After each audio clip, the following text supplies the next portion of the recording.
In the last video, we introduced the concept of torque and saw how to calculate it.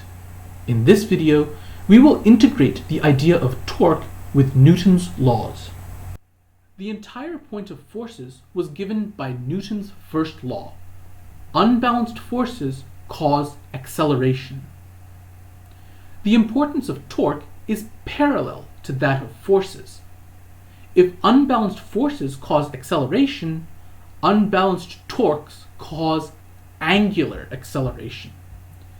Another way to say this is, if a force passes through an object's center of rotation, it changes the object's velocity. If it doesn't, it's called a torque, and it changes the object's spin rate. Newton's first law works equally well for forces and torques. What about Newton's second? In linear motion, Newton's second says total force equals mass times acceleration. Newton's second can be expressed in rotation as well, and once again, the relationship is analogous. The rotational version of force is torque. The rotational version of mass is moment of inertia. And the rotational version of acceleration is angular acceleration. Total torque equals moment of inertia times angular acceleration. This is Newton's second law for rotation. The process for solving Newton's second law for rotation is virtually identical to solving force puzzles in linear motion. The only difference is you don't have to draw a separate free body diagram for torques in the same way you do for forces. A classic example of a torque occurs in the disc brakes in your car. The wheel is attached to a disc, and the brake pads press on the disc to slow the car down through friction. Consider this question. A rocket is in space. In one of its mechanical systems is a 1 kilogram spinning disc with a radius of 0.2 meters. A brake pad is pressed to the rim of the disc to slow it down. The normal force of the pad is 30 newtons, and the coefficient of kinetic friction is 0.5. What is the angular acceleration of the disc? In this question, we have a disc brake, something like this. So here's the disc, and here is the brake pad. I'm going to place the origin at the center of the disc.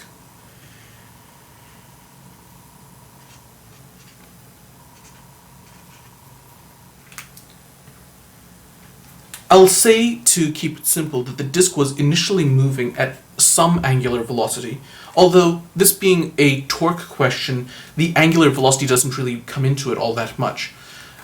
Angular velocity is something more used for kinematics questions, not so much for torque questions. We have the brake pad is going to exert a normal force in this direction.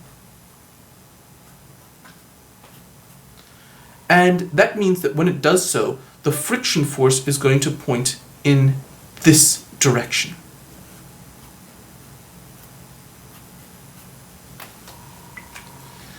And to make it a little bit clearer, I'm going to shade in this brake pad. So there are now two forces acting on the wheel, the normal force and the friction force. And interestingly enough, it's only the friction force which is actually going to slow down the rotation of the wheel. The normal force, as you might notice, is passing through the center of rotation, so it cannot affect the rotation of the wheel. It's the friction that does it, not the normal.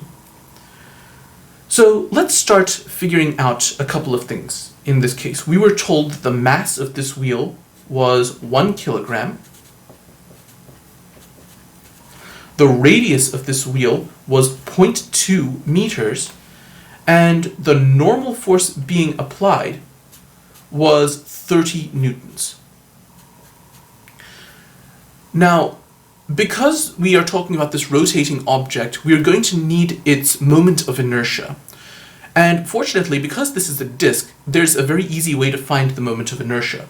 We could look up the table which is there in your textbook, and that will tell you that the moment of inertia for a disk is equal to mass times radius squared divided by 2, which works out to 1 times 0.2 squared divided by 2. It's not like we really need our calculators for this, but 1 times 0.2 squared gives us 0.04. That divided by 2 gives us 0.02.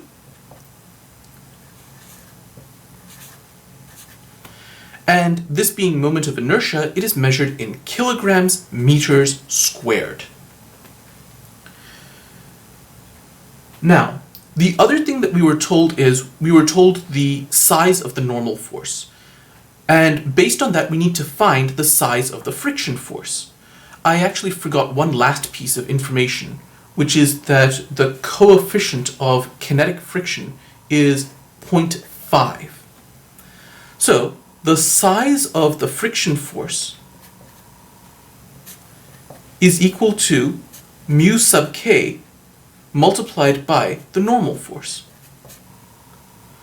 So that's going to be mu sub k, 0.5, normal force, 30, which is 15 newtons.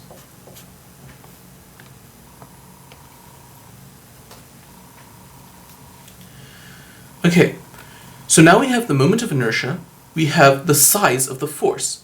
The next thing to do is to work out the torque. So I'm going to continue this calculation over here on the right.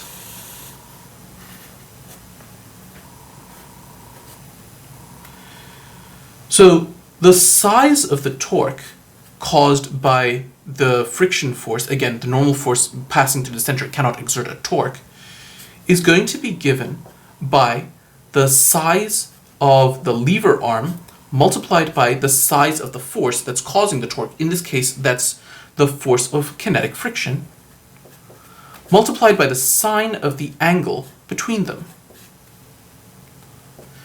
So, the location where this force is being applied is just equal to the radius of this disk, and that's going to be 0.2 meters. The size of the kinetic friction we just solved for, that's 15, multiplied by the sine of the angle between them. So if the lever arm points like this, starting from the center of rotation and then pointing rightwards to where this force is being applied, that would be the direction of R. And the force itself is pointed downwards. That is the kinetic friction like this. So the angle between them is 90 degrees. So that would be the sine of 90.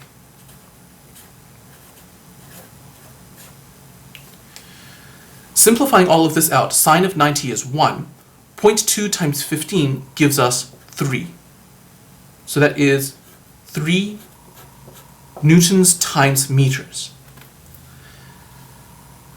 Now, if we just had this force and it was acting on this object, this force is something that would tend to push this object in the clockwise direction. So we can see that that is going to be a force that causes a negative torque. So we should write this as negative 3 k hat for the size of the torque. And for my 103 students, we can indeed confirm this. The lever arm points in the rightwards direction, and the force points in the downwards direction, which means that the torque is going to point into the board according to the right-hand rule. Into the board is indeed the negative direction. So we end up again with a negative clockwise torque. So now that we have solved for the size of the torque, the last thing to do is to find the angular acceleration. And we can use that, or we can do that using Newton's second law for rotation. Newton's second law says that torque is equal to moment of inertia multiplied by the angular acceleration. The size of the torque is negative 3 k hat, if you like. The moment of inertia is 0.02, and the angular acceleration is the only unknown here. So, negative 3 divided by 0.02 gives us negative 150. So the angular acceleration is going to be negative 150 k hat radians per second squared. Now let's think for a second about what this means. We have an object which is initially rotating counterclockwise, that's the positive direction. This acceleration means that it is slowing down in that direction, which is exactly what you expect because the friction is pointed the other way. So the friction is going to slow down this counterclockwise, this positive rotation, so the fact that this is a negative acceleration makes sense. You also notice the k hat here. In rotation, all of the vector quantities are always pointed along k hat, that is the z direction, the axis of rotation. So that's where this k hat comes from. Similar to this torque, similar to all of the kinematics quantities we have seen so far. So this then is the angular acceleration of the disk due to the friction from the brake pad. So far, we've seen cases where only one torque is in play. But we can examine cases where multiple torques are involved, and not all point in the same direction. Consider this example. In the system below, the outer wheel has a radius of 0.4 meters. It feels a tension of 40 newtons leftwards. The inner wheel has a radius of 0.25 newtons. It feels a tension of 60 newtons rightward. The moment of inertia is 2 kilogram meters squared. What is the angular acceleration of the system? In this question, we have a more complicated shape. We have two wheels, basically, which are hooked up to the same axle. But the two wheels do not have the same diameter. They're different sizes. They have different radii. So I'm going to draw these in slightly different colors. I'm going to draw the inner one with this green ring on the inside. I'm not sure how visible that is. Or maybe we can even give it a little bit of shading, just to distinguish it from the outer wheel.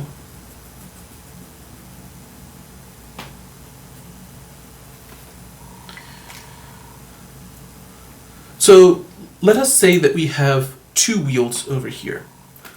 The radius of the outer wheel was 0.4 meters. The radius of the inner wheel is only 0.25 meters.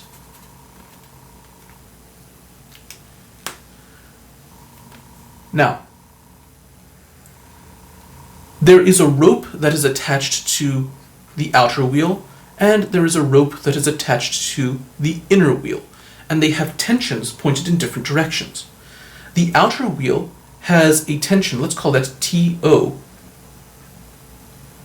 which is equal to 40 newtons. I'm going to mark it like this.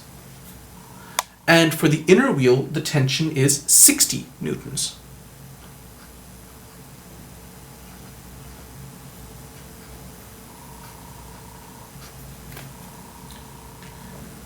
Finally, we were also told that the moment of inertia of this entire system is 2 kilogram meters squared.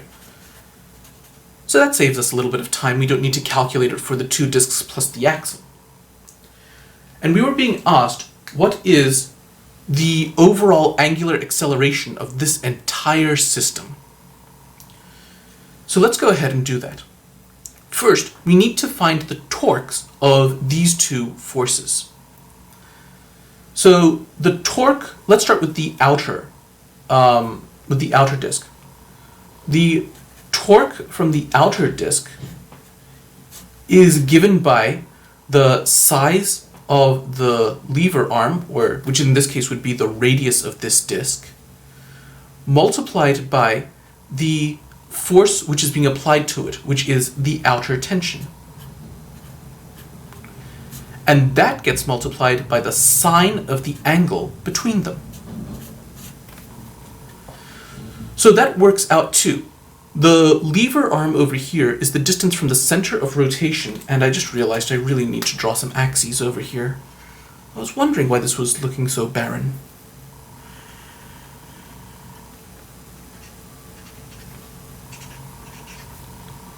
Okay, now, we need to draw the lever arm. That lever arm passes from the center of rotation to the location where the force is being applied. So that would be in the positive y-axis. And because that's going to be just the radius of the outer disk, that works out to 0.4.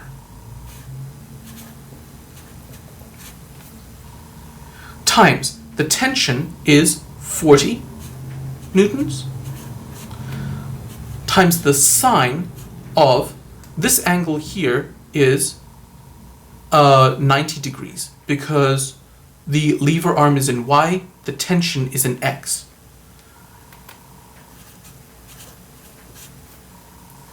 So that gives us 0.4 times 40 times sine of 90. Sine of 90 is 1. 0.4 times 40 gives us 16. So the outer tension is going to give us a torque of 16 newtons times meters. And the only question is, which direction is it going to be in? This tension over here is going to cause this outer disk to rotate counterclockwise. Counterclockwise is the positive direction. So that would be k hat.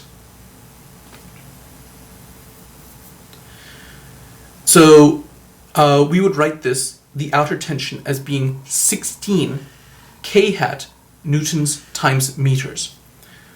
We're going to need that a little bit later on. Now, let's do something similar for the inner disk. The torque of the inner disk is given by the length of the lever arm, so that would be the inner disk's radius, that would be 0.25, times the size of this force, that would be 60 newtons, times the sine of the angle between them. So the lever arm points in positive y, and the force points in positive x. So that would be 90 degrees.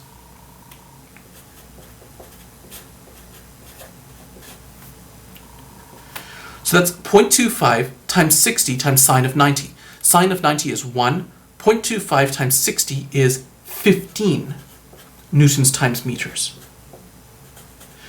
Now, what about the direction?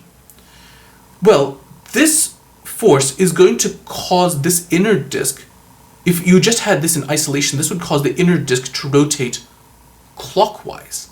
So that is a negative torque. And we can confirm this for my 103 students using the right-hand rule. Lever arm points in the y direction, the force points in the positive x direction, like this, so our thumb ends up pointing into the board. That is the negative direction, that is the clockwise direction. So now we have found the torque being caused by the inner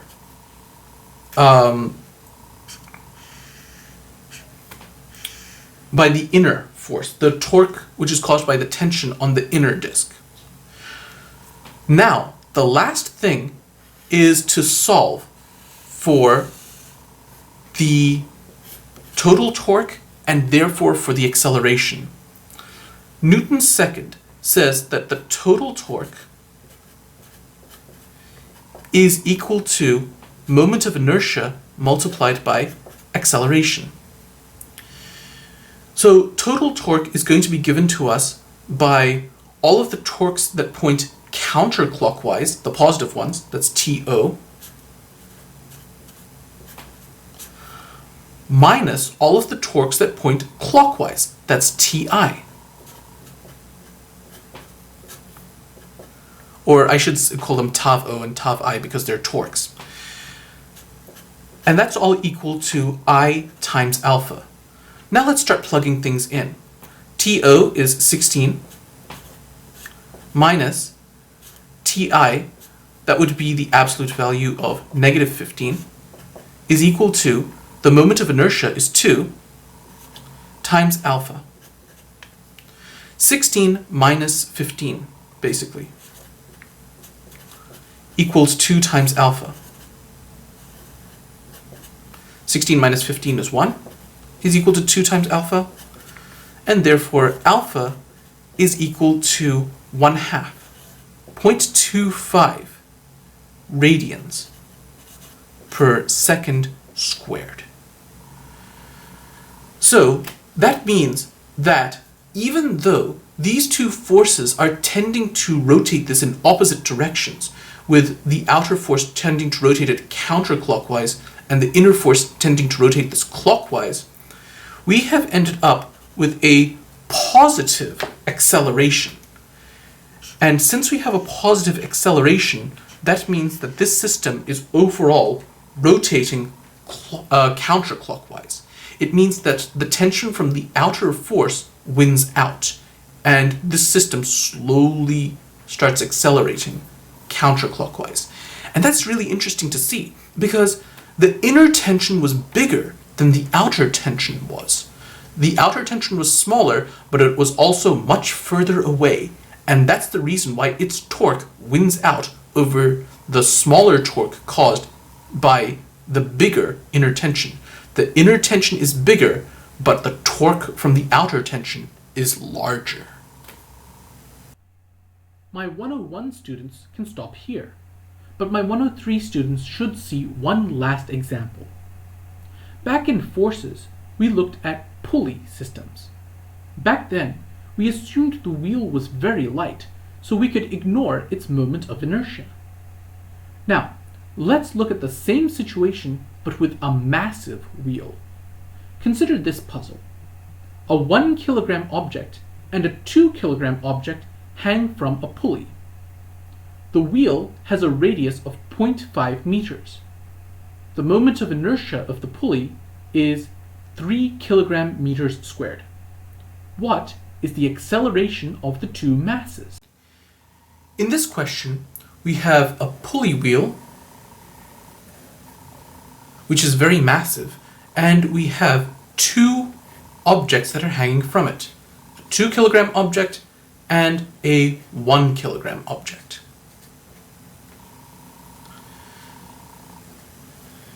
Now, we were given some extra information. We were told that the moment of inertia of the pulley wheel was 3 kilogram meters squared, and that the radius of the pulley wheel was 0.5 meters. In a pulley question, we basically have to start off with the free body diagrams. And the reason is because we have two objects that are moving in linear motion and one that's moving in rotational motion. So we're going to need 3 different diagrams to account for the motion of all 3 objects. For object number 1, we have a tension that is pulling it upwards. Let's call that T1. And we have a weight force that's pulling it downwards. Let's call that W1.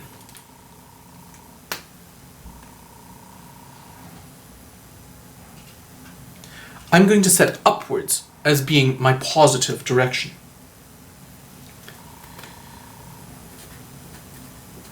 For the 2 kilogram object, there is a tension which is pointed upwards, and there's a weight force that is pointed downwards. I'm going to set downwards as being my positive direction. You're allowed to do this. When you have two different free body diagrams, the axes don't need to align with each other. But the advantage of setting my axes in opposite directions is this allows us to have a positive acceleration for both of our objects. Next, we have the wheel itself. I'm going to set its origin at the center of rotation, kind of like this.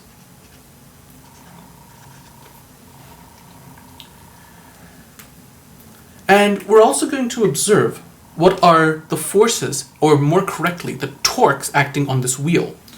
Now, we don't really need to concern ourselves with the weight force, and we don't really need to concern ourselves with the normal force from the axle, because those are not going to contribute to the rotational motion. They're passing through the center of rotation of the wheel.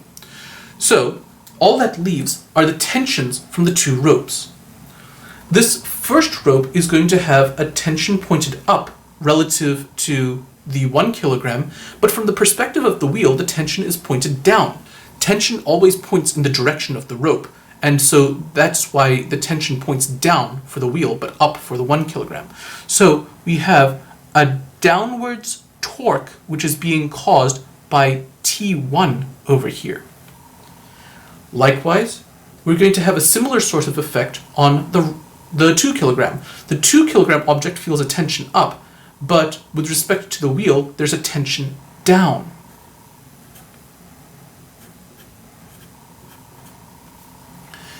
Okay, so this now tells us all of the information about how the forces are acting on each one of these bodies. The 1 kilogram object, the 2 kilogram object, and the wheel. The wheel is going to feel two different torques. The torque from T2, which is going to tend to move it counterclockwise, and the torque from T1, which is going to tend to spin it clockwise. Now that we have all of this information, let's start analyzing these forces. Let's start with the 1 kilogram object. The 1 kilogram object feels a weight force, which is given by mass times gravity. That's equal to mass 1 times gravity 9.81. That's 9.81 newtons. What about for the 2 kilogram object? There, the weight is given by its mass 2 times gravity 9.81, and that works out to 19.62 newtons. Okay, now let us set up Newton's second law for the 1 kilogram object and the 2 kilogram object. For the 1 kilogram object, the total force on the 1 is equal to mass times acceleration of 1. So total force is going to be given by the tension pointed up minus the weight force pointed down. That's equal to mass times acceleration of the 1 kilogram object. So when we plug in everything we don't know the tension, but we do know the mass. So that's going to work out to tension 1 minus the weight 9.81 is equal to the mass 1 times the acceleration a1. Or if we were to simplify this, I would say that the size of the tension equals acceleration plus 9.81. And by the way, I didn't write it as acceleration 1. Why? Because these two objects are going to have the same acceleration. If the accelerations were not the same, the string would either bunch up or snap. So these two must have the same acceleration. So this is our first relationship that we can use for this question. Tension equals acceleration, T1 rather, is equal to acceleration plus 9.81. We can do something similar for our 2 kilogram object. For our 2 kilogram object, we would say that the weight pointed downwards, W2, minus the tension pointed upwards, that's T2, is equal to mass times the acceleration of 2. Plug in everything that we know. The weight is 19.62 minus T2 is equal to 2 times acceleration 2. So if we were to move a few things around, we would get T2 is equal to 19.62 minus 2 times that acceleration.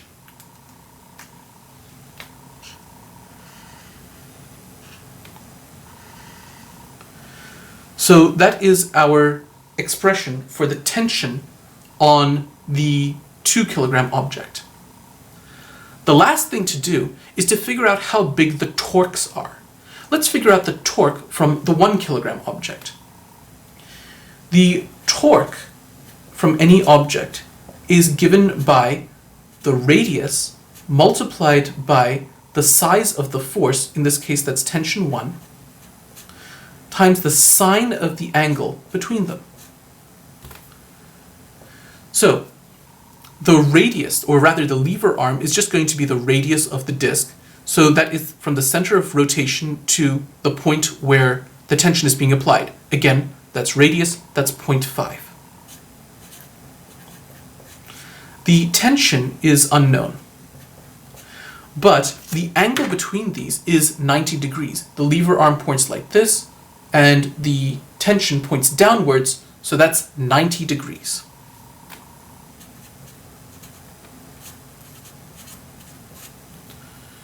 Okay, so that means that the torque from the 1 kilogram object is 0.5 times sine of 90 is 1 times T1, or the tension that is associated with the 1 kilogram object. So we could write it as 0.5 T1. Now, this is a torque, or rather this is a force that would cause clockwise rotation, and my 103 students can confirm it with the right hand rule. The lever arm points like this, the tension points like this, so your thumb will point into the board. That is a negative negative z direction, which means you have to write it as negative 0.5 T1. So this is now our torque, which is being caused by the 1 kilogram object. We can do something similar for the 2 kilogram object. Here, the torque 2, is going to be given by the lever arm is again 0.5 times the size of this torque, which is T2, times the sine of 90 degrees. And all of that's going to work out to 0.5 times sine of 90 is, again, 0.5 because sine of 90 is 1. And we get 0.5 times the size of the second tension. Now, this force over here is going to cause this to rotate counterclockwise. The lever arm is to the left in this case. The force points downwards, so upwards is the direction, outwards, out of the page, is the direction of the torque, which means that that is a positive torque.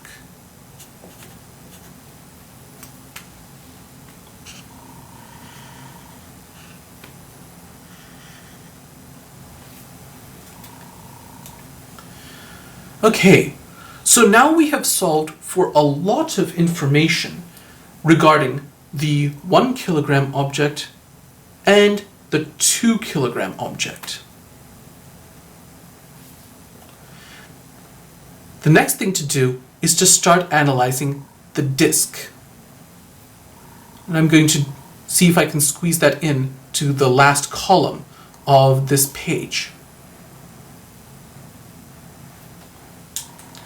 So we have a couple of relationships that we're going to use. For the disk, we don't know the the mass of the disk or anything like that, but that doesn't really matter because we know the moment of inertia, which means we can directly jump into Newton's second law. Newton's second law for a rotational object, or for rotational motion, says that I'm going to write down disk over here, the sum of all of the torques is equal to moment of inertia multiplied by the angular acceleration. The sum of the torques is given by the positive torques, that is the clockwise torques, that's the torque caused by T2. So let's call that torque 2, minus all of the clockwise torques. So the counterclockwise torques were positive, that's the torque from the 2 kilogram mass, minus the clockwise torque of the 1 kilogram mass. And all of that is equal to I times alpha. Okay. Fortunately for us, we do have some other relationships here between torque 1 and torque 2, and tension 1 and tension 2. And we have one other relationship up our sleeve, and that is that the acceleration is equal to alpha multiplied by r. This relationship is also going to be handy.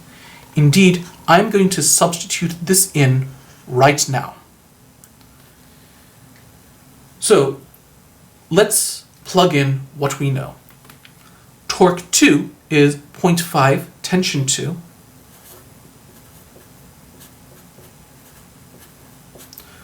minus torque 1, which was negative 0.5 T1, but that gets taken the absolute value of, so I'm just going to write it like this, is equal to the moment of inertia, which is 3, times alpha. Alpha is just equal to acceleration divided by radius. So I have now rewritten this as, instead of being acceleration equals angular times radius, I've written this as alpha equals acceleration divided by radius, just by moving the r to the other side, to divide both sides by r, basically. So I now have a divided by r. Okay. Now, let us double everything so that we can simplify things. We happen to know that r is equal to 0.5. So I'm going to explicitly write that over in the next step. So if I double everything, I get the size of T2 minus the size of T1 is equal to 2 times 3 is 6 times acceleration divided by the radius, which is 0.5. Okay, now let's start plugging things in. T2 is 19.62 minus 2 times acceleration, minus T1 is acceleration plus 9.81. And that's equal to 6 divided by 0.5 is 12 times the acceleration. Okay, we now have a linear equation for the acceleration. So 19.62 minus 9.81, that gives us 9.81. Minus 2a minus a gives us minus 3a is equal to 12a. So 9.81 is equal to 15a, which means that the acceleration is equal to 9.81 divided by 15,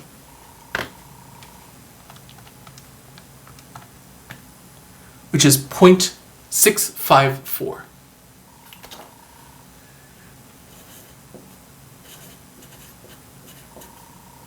So this is now the size of the acceleration for the 2 kilogram object and the size of the acceleration for the 1 kilogram object.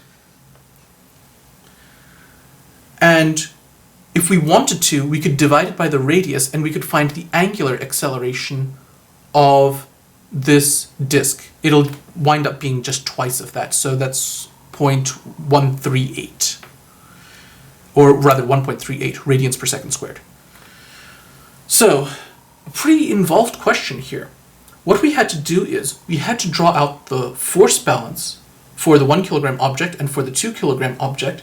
We worked out an expression for the tension. We worked out an expression for the torque that each tension exerts on the disk. We did this for 1, we did this for 2. For the disk, we solved for the, or rather, we took advantage of the fact that there's a relationship between the linear accelerations of these two objects and the angular acceleration of the disk. And we basically substituted everything in to get a linear equation and finally solve for the acceleration. In this video, we revisited the concept of torque and used Newton's second law to solve for angular acceleration. In the next video, we will explore a class of torque puzzles known as statics puzzles.